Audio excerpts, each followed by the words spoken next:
If you backed Oxymoron's rap with Mr. Yee's music, that would probably be good. Oxy's lyrics are amazing in their depth. In my view, it's better to listen to them without the background music and just study them. He's a great talent. I just like how he composes the words and his associative flow. I really like the way he makes these quantum leaps, like an electron in an atom jumping completely suddenly from one orbit to another. That's Oxymoron's rap. And Mr. Yee, he's always experimental with music, with the overdrive of sound and processing his own voice. Even now, you can hear harmony in his compositions, if you take out some of the aspects of the modern processing. If you listen generally to Mr. Yee, there are some things that you could even play pretty well on a balalaika or grand piano or on a harp. So that's pretty interesting. That was what Russian Deputy Foreign Minister Sergei Ryabkov had to say about Kanye West, or Mr. Yee, as he respectfully calls him. It also turns out that he's quite a fan of Lady Gaga, not just her music, but also her blossoming career as an actor. We learned about all this in an interview that was released on Thursday, January 13th, with Tina Kandelaki. The whole interview is about an hour long, but most of it's not about American pop music. Most of it is about intense negotiations between Russia and the United States and NATO this week about the future of European security. And that's what we're going to talk about on this week's podcast episode. Welcome to the Naked Pravda.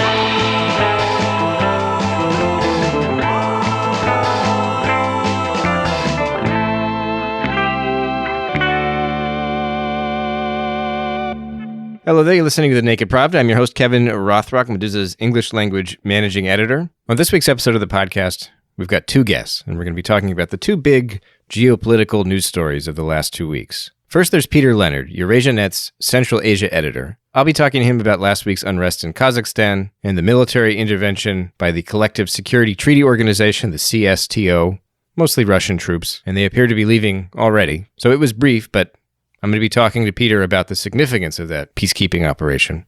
And we'll also be joined by Fyodor Lukyanov, a prominent Russian foreign policy analyst who serves as editor-in-chief of Russian Global Affairs and who heads the Valdai Discussion Club, which advises the Kremlin. I'll be talking to him about the ongoing negotiations, or sorry, we're not supposed to call them negotiations. It's a dialogue. They're talking. It's just a friendly, well, not so friendly. It's a conversation between diplomats from Moscow and diplomats from Washington and the NATO military alliance. All week they've been discussing Ukraine and NATO's future in Europe and the architecture of European security. Russia is demanding guarantees that NATO will not expand any further eastward. They want a freeze on any further deployments of American short or intermediate range missiles, and they want restrictions on military activity on the European continent. Officials in Washington have refused to grant those demands. They say NATO maintains an open door policy. Anybody who meets their criteria, which involve democratic institutions and market economics and so on, has the right to apply, has the right to join. NATO will not close its doors. Those are the talking points.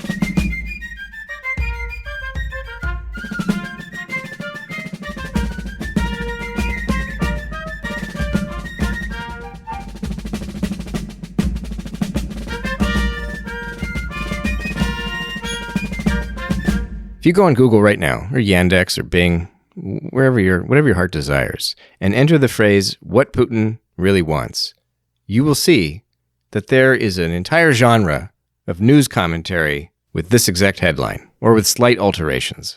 I think it's particularly interesting because, on one hand, nobody really knows what Putin wants, unless you're his psychologist, and even then, good luck, right? It's hidden inside his head. And nobody knows what he's going to do until he does it. He's a maverick after all, right? That's what people say. And on the other hand, everybody knows what Putin wants. He's very consistent saying what he'd like geopolitically from NATO, certainly. And so what are we talking about? We all know what he wants. So you can see why there's so much conversation generated here, since the opportunity for polemics is pretty broad. But clearly there's a lot of interest in getting to the bottom of Putin's motivations. Before we get to the interviews on this week's show, I want to spend a little bit of time reviewing some interesting op-eds and analytical essays that came out in the last week that are not about what Putin wants, but about how the Kremlin sees the White House, how it sees the Biden administration, how it sees the United States generally. And some of this will play into the conversation you'll hear later with Lukyanov. So let me set the stage for you.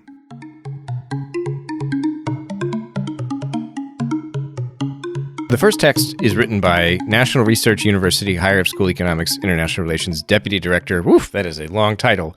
The man's name, though, is Dmitry Novikov. Novikov says that decision makers in Moscow have essentially decided that the Biden administration is a transitional presidency, which means that Moscow believes that a new kind of American political system is taking shape in Washington right now, and that's changing the nation's role globally. In addition to that, partisan battles make Biden a weak negotiating partner, particularly when considering agreements that would require ratification, by the legislature. And this makes it particularly tricky, given that Russia is now demanding security guarantees that it also presumably believes Biden can't really deliver.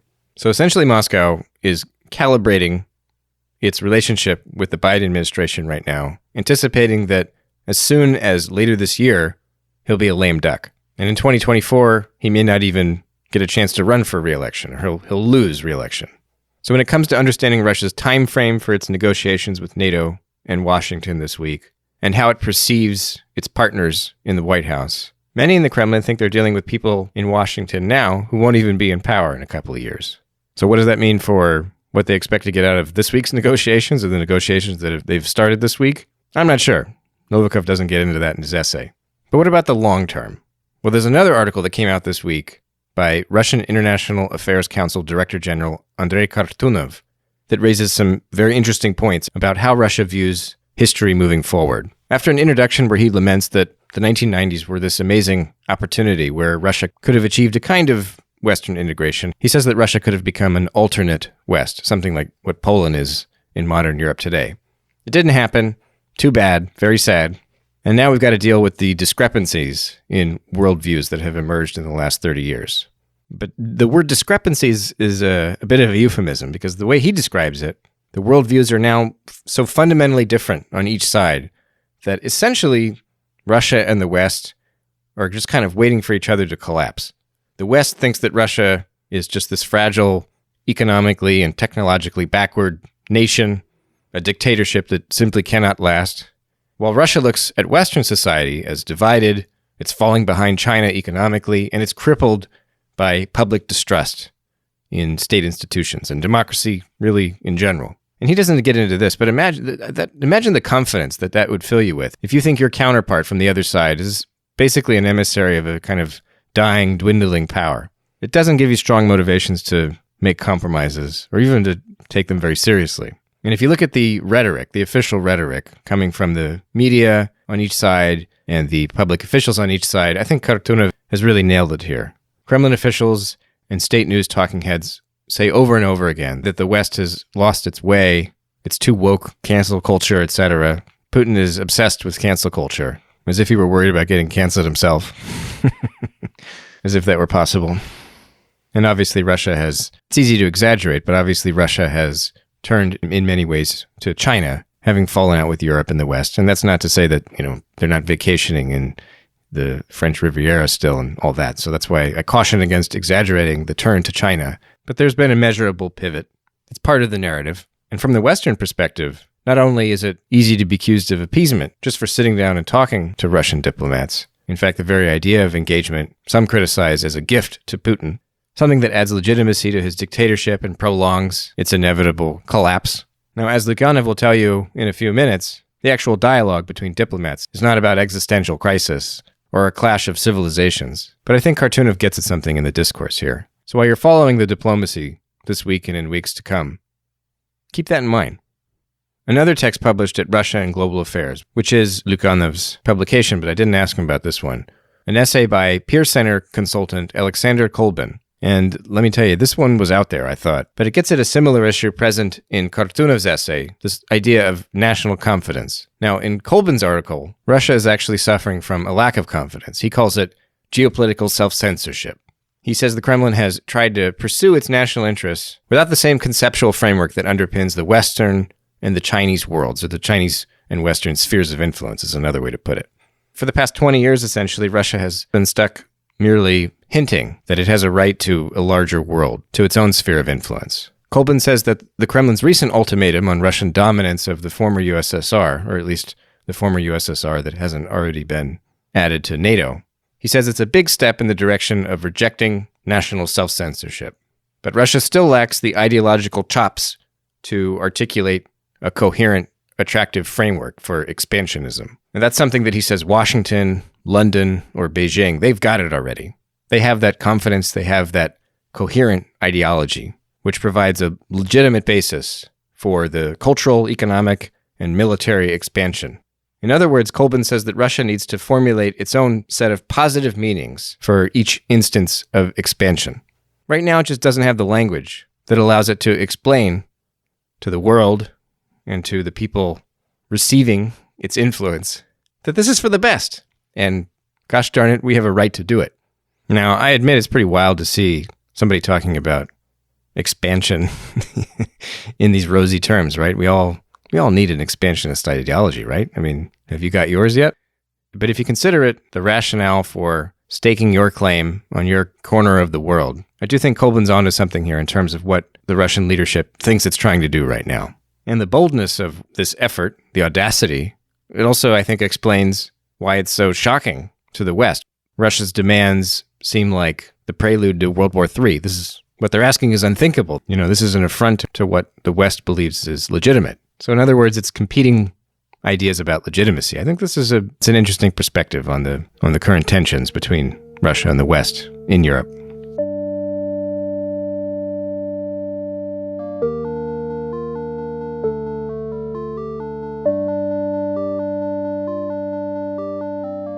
All right, grab your globe, everybody, or pull up a tablet and spin Google or Apple Maps or whatever. We're leaving Europe now, and we're heading over to Central Asia, to Kazakhstan, where last week, on January 2nd, in response to suddenly doubled fuel prices, demonstrations began that quickly gathered momentum and spread to many cities across the country, and soon escalated to violent clashes with police, and looting and rioting, and it was mayhem. President Tokayev fired his whole government cabinet, he restored some price controls, and he declared a state of emergency. In a surprising move, after a few days, he appealed to the Russian-led Collective Security Treaty Organization and asked for a peacekeeping operation, and he got it.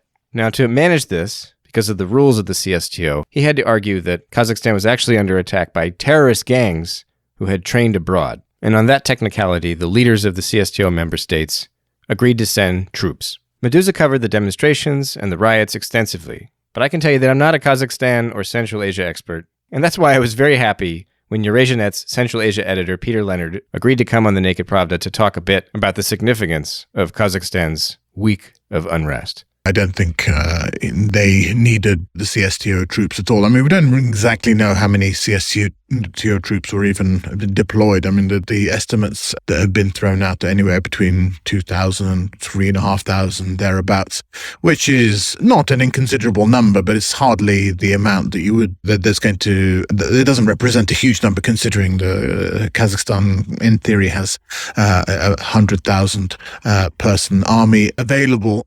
No, the value of the CSTO here was clearly to provide moral support. Why moral support was required in this situation is obviously then the follow-up question, because if it was just a matter of quelling a local uprising, then you wouldn't think the support of an outside party would necessarily be required. However, if the scenario is, as seems more likely, that there were parties inside the security apparatus inside Kazakhstan who were defecting, scheming against Tokayev, or in fact plotting a violent seizure of the state, as is now being claimed, then obviously the involvement of the CSTO, for which we obviously read Russia, then takes on a very different complexion. Does that mean that Tokayev possibly invited the CSTO in because he feared not so much the protesters, but a palace coup or something, and that he thought if I can be signed off on by essentially Moscow, then that'll bolster my claim to the throne or something? Or yes, I mean, I would agree with that. I think that once you have Russian troops on the ground.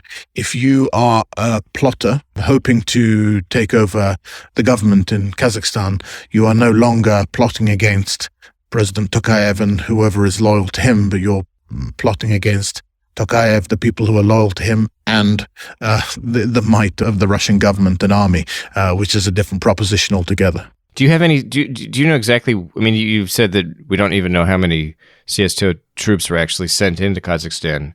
They were supposedly deployed to protect infrastructure. I know that I think they were at the airport. They were at the spaceport. Did they literally just get off their plane, walk somewhere, and stand around and get back on the plane, and now they're leaving again? Or did they? Were there any incidents involving use of force or anything like that, or was it just really just a big parade?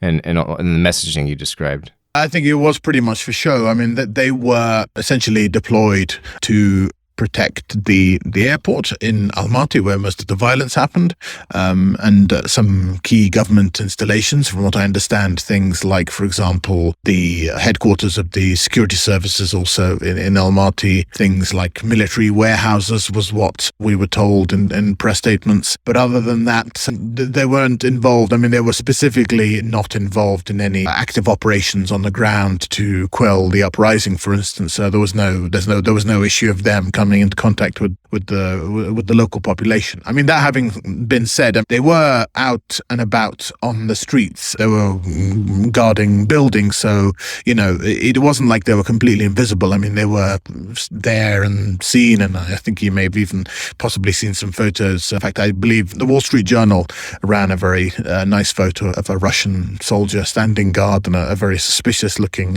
young Kazakh woman walking past. So, those kind of contacts have happened, but yes, I mean that their role was a strictly static defensive one rather than getting involved in any operations.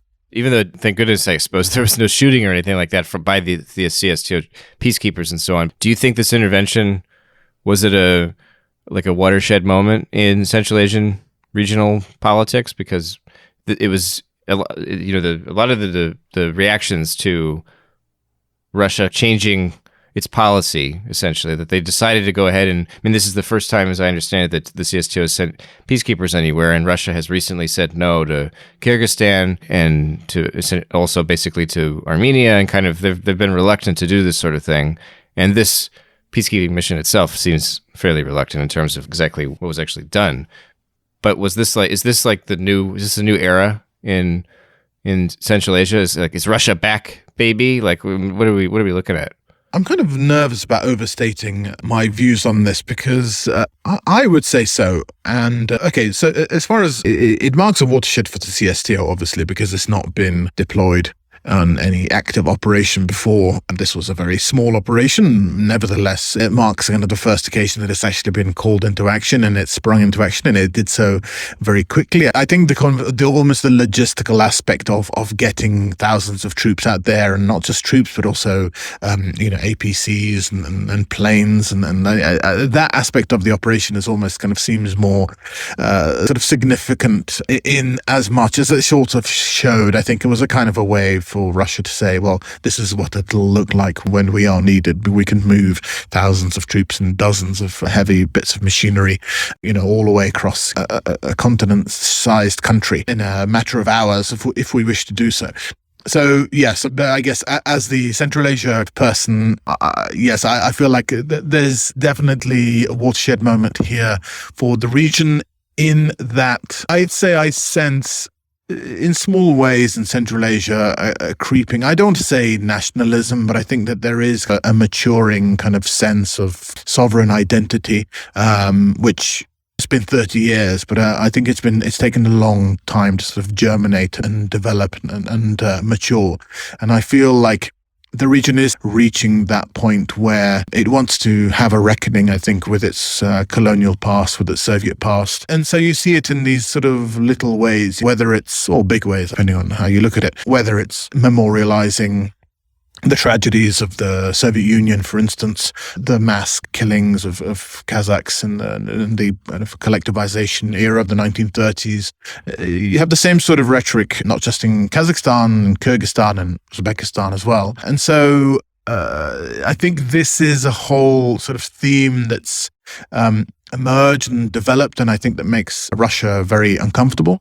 And there's lots of other kind of, similar sort of cultural themes that I think have emerged. And I think that in a way, not to overstate it, but I feel like this moment is perhaps Russia reminding the region where loyalties should lie. And I think that by having seized the moment in this crisis so effectively and so rapidly, I think that the message has been sent quite clearly that when push comes to shove, know who your friends are and don't get ideas above your station and don't be ungrateful. So that would explain why Russia is willing to up its interventions within the region. Why would all the other CSTO members sign on to this? Like if they're having sovereignty moments and if they are getting the message from Russia that Moscow is saying, "Oh, step back, everybody! Like we're still in charge here." Why did everybody fall in line so quickly?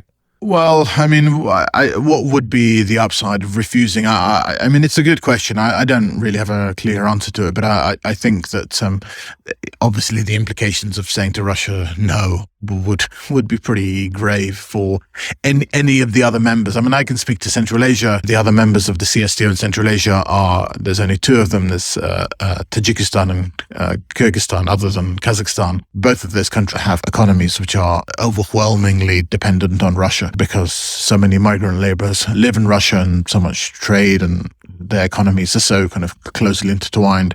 There's a simple kind of realpolitik kind of logic underlying that. So I think when people comply with these sort of with these kind of developments, it doesn't. Don't think too much should be read into it. But it's complicated. It's always kind of wheels within wheels. I mean, obviously, Tajikistan and Russia, for instance, are allies, but there's also a very heavy dose of distrust between these nations, and it just depends which particular theme you want to kind of single out for analysis. You might kind of see areas in which they're very cordial and very friendly, and others where there's great suspicion. Coming back to Kazakhstan, there have been a lot of comparisons made between the two political systems.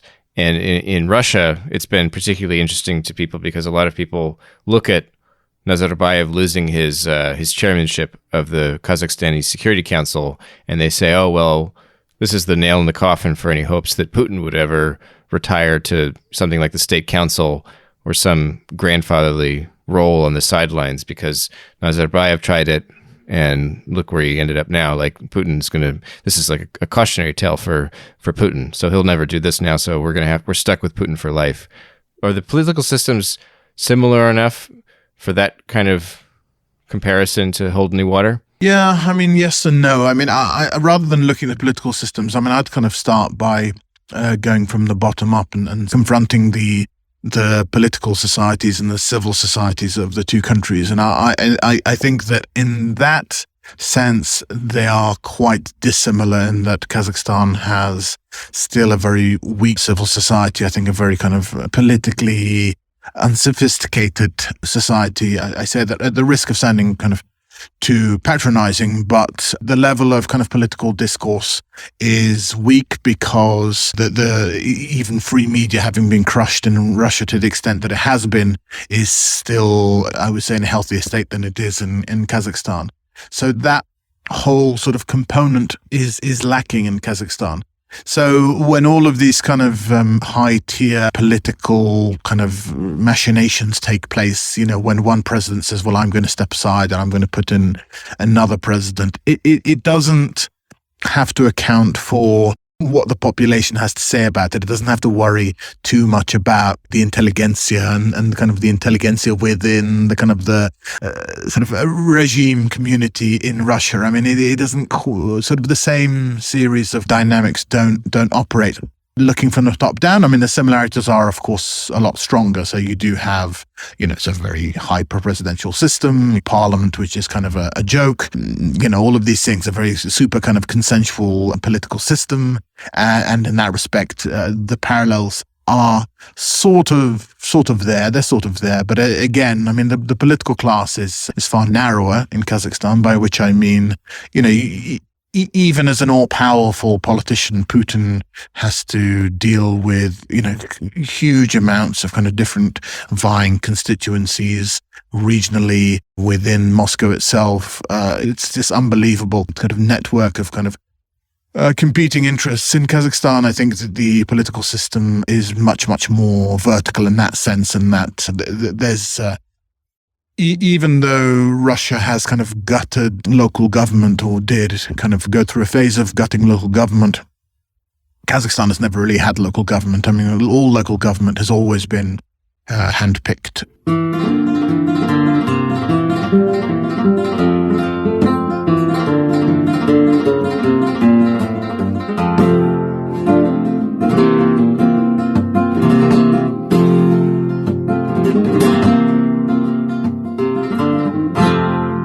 I wouldn't say doomed. So that's a little bit, it's an exaggeration. But certainly the optic from Russia is that the West is in decline, both in terms of a geopolitical influence and supremacy, and in terms of civilizational dominance in the world. That's Fyodor Lukyanov, the editor-in-chief of Russia and Global Affairs and the research director of the Foundation for Development and Support of the Valdai Discussion Club. I asked him about that essay I summarized at the top of the show by Andrey Kortunov about Russia and the West seeing each other as essentially doomed civilizations. So according to the worldview, which is very much widespread here, the Western age in international affairs, or just in world situation, is over. Not just because of significant decline of the West, but because of the rise of the rest, of others, of China and the rest of non-Western world, which means that the world situation will change pretty rapidly in decades to come. So in this regard, yes, the West is seen as a former hegemon which experienced the culmination of its might after the Cold War. And this unipolar, Western unipolar moment, as Charles Krauthammer predicted, did last for approximately 20-25 years, as he wrote in his famous article about unipolar moment in 1990.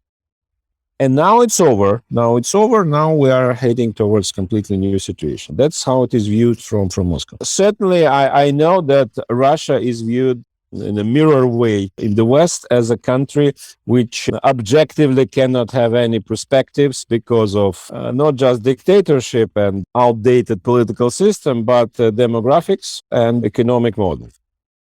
And to what extent this picture does influence the ongoing political relationship? To a certain extent, yes. I mean, the unwillingness to give up, which is present on both sides. But at the same time, I don't think we need to hyperbolize, so to make this philosophical view too much as factor of ongoing negotiations, because at the end of the day, what is being discussed now in Geneva, in Brussels, everywhere, it's not about civilizations. It's about very practical things, very practical elements of European security as it emerged a couple of decades ago. And it's not about long-term world order anymore. It's rather about tactical maneuvering and understanding how we can survive this more and more turbulent period. So one of the things that I've been reading in the last week is that in this dialogue, the U.S. is coming at this with very technical solutions that are meant not to change kind of the larger security status quo in Europe. And Russia is coming saying, no, well, we want a fundamental revision or revisitation of the security consensus that has existed since the fall of the Soviet Union and the end of the Cold War. That would seem to clash with what you just said, because you're saying that this is about specific issues. Would that mean that Russia in this dialogue is in fact coming with very concrete issues, or is that in the talks it sounds like they are coming at this with almost like a civilizational level kind of discussion, but you're saying that that's the wrong way to look at it? There are different levels of specific issues. So certainly it's not about civilizational debate. Not at all. It's not, but at the same time, it's not about technicalities. It's not about some concrete issues about which weaponry and which military forces can be placed where. That's approximately what Americans would like to discuss. Out of a whole setup, whole menu of Russian demands, Americans did choose this one. Okay, let's look at this. Maybe we can find some solution.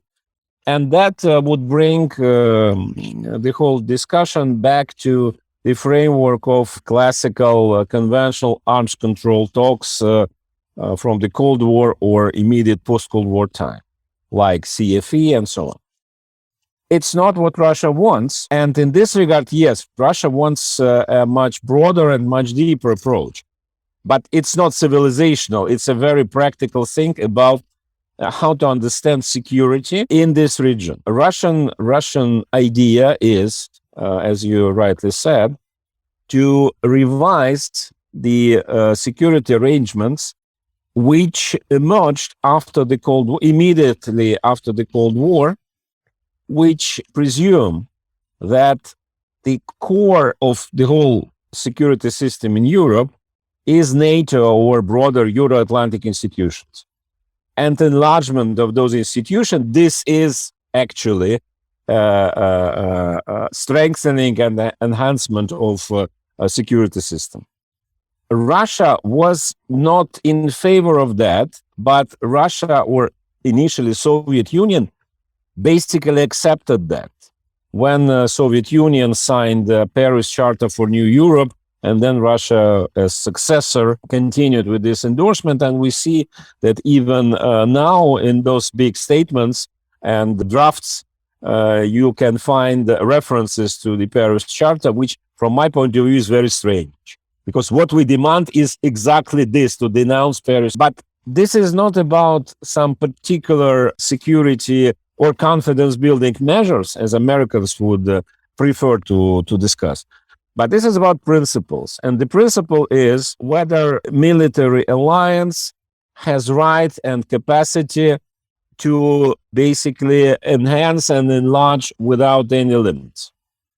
And that was laid down in basically in negotiations about German reunification and then Paris Charter. That's what Russia wants to change. It's not existential, it's not civilizational, it's not philosophical, but it's not technical either. In an essay that you authored, I guess it was about a week ago, it was on January 6th about the CSTO intervention in Kazakhstan. You pointed out that conservative regimes like the Kremlin today have sort of seized the torch from liberal democracies when it comes to articulating the grounds for military interventions and the erosion of boundaries between domestic and foreign issues. You know, the West would claim human rights abuses and then they go in somewhere, and now Moscow can claim something like regional security or the stability of neighbors. And this reminded me of an article that Dmitry wrote a day later, where he made this statement where he said that Sergei Shoigu, when he recently said that the U.S. smuggled chemical weapons into eastern Ukraine or something, he said, well, you know, that may have just been the Russian Defense Ministry sort of signaling that it can also draw on the same sort of, you know, instruments that the West has used in the past to justify its military interventions. And so my question is, like, is this phenomenon in Russian messaging, do you think it's just rhetorical? Like, it's I've seen it referred to as like trolling. They're trolling the West, or is it part of like a more coherent ideology? Is Russian diplomacy or strategic thinking, is it about kind of like seizing some kind of like logic for itself as it acts globally, or is it just kind of a diplomatic trolling sort of thing? As for Shoigu's statement, I don't know. I would rather interpret it as a way of trolling. But I think that Kazakhstan is different. It's not about trolling. It's not about attempts to, so to say, mirror Western position, as it happens sometimes.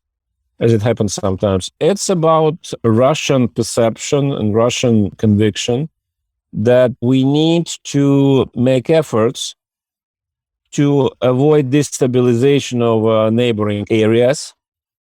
And this is actually the very old and very consistent position that strengthening of regimes, existing regimes, whatever they are, is better for the long-term stability of countries and regions than to try to change them, as Americans did in the Middle East and supported in so-called cold revolutions in post-Soviet area. So this is a very principled position on the Russian side, which has not, with one exception, it was one exception which ended up catastrophically, I mean Libya, when Russia suddenly supported intervention, or no, did not prevent intervention in Libya.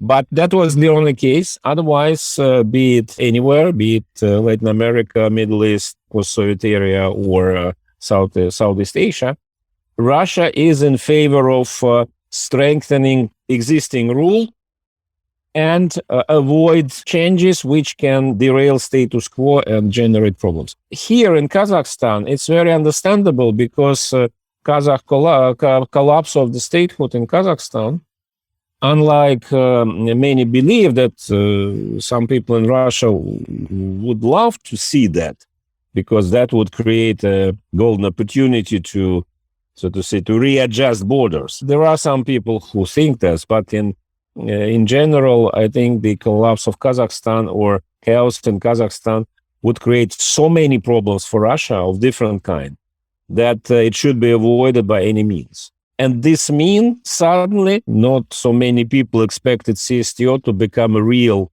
instrument, real alliance, but suddenly it showed to be efficient.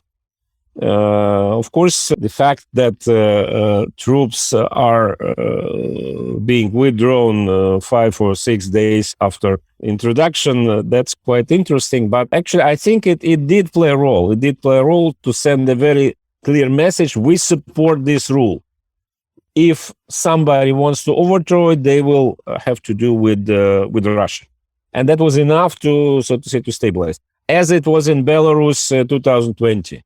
It was no intervention, but it was very clear warning from Putin that it's not up to you to decide who is in charge in your country. And I think that this is a product not just of changing Russian policy, it's product of changing international environment. Because the regime change, pro-democracy regime change is over, and even United States has abandoned this idea, at least at the applicable and the applied level. You have written that it could take some sort of further dangerous escalation before Russia and the West are able to bridge their current perception gap and on European security. I mean, how much escalation do you think it might need to take before compromise is possible? Because like right now, it looks like they're so irreconcilable in terms of their positions. Like, when you say that more danger is needed before their perception gap closes, is that, another 1,000 dead? Is it 10,000, 100,000? Like what? And I know this. I'm asking you kind of to look into a crystal ball and guess, but how serious of an escalation do you think it could require before Americans or Europeans? I'm not going that far. I don't believe that escalation means thousands or 10,000s or 100,000 of deaths. Escalation or demonstration of force has always been actually a normal part of diplomacy for centuries. And it was our illusion after the Cold War that now things can be settled in a different way. But that was an illusion. So now we are back to normal. Unpleasant, but normal. So I don't believe that we will end up with a real war. But talking about escalation or confrontation, I mean that in such kind of dialogue, which Americans and Russians are now engaged in, sides, that's like a game a little bit. Sides should prove constantly, on a daily basis almost, that they are ready to go very far. It does not mean that they will go, but bluffing and a little bit of blackmail, that's another part of the rules of the game. And quite interestingly, the whole Western debate around this situation is entirely focused on Ukraine. That escalation is equal to Russian invasion into Ukraine. I'm not sure why. What Russia is trying to achieve is actually not about Ukraine. Ukraine is a very important case, vitally concerning for Russia for understandable reasons. But it's not about Ukraine. It's not about to address Ukrainian issue. It's about principles of security system in Europe. And if we look at this from a distance, disregarding some statements made these days, actually what is going on is an attempt to revise the regional order without a war, which is unprecedented. We have no such examples in the past, because all European orders emerged after wars. Okay, last time it was Cold War, but still war. And now, since I hope that the real war is impossible due to nuclear arms and other circumstances, so it should be some kind of replacement for war, substitute for war, which can be needed. And okay, many colleagues here, they remember the Cuban Missile Crisis as a model. Frankly, I have not enough imagination to construct what kind of Cuban Missile Crisis can happen today and where. But the scale, the level of tension, in order to step up to the next level of negotiations might be comparable. And in this regard, that's why I believe that so far, first step has been made, that a Russian extremely vocal and sometimes eccentric position was due to formulate in a way which cannot be ignored. Because that's unfortunately the fact, and Putin has right saying that all previous ideas produced in Russia and introduced from Russia, they were simply ignored, not just rejected, ignored. About security, about treaties, about no, we don't need to discuss it. And this time it's different, so it's impossible to ignore. So first step has been made, so we will see what will follow. But it seems that Russia is really very serious about not to allow this conversation to be back to military technicalities. It's not about that this time.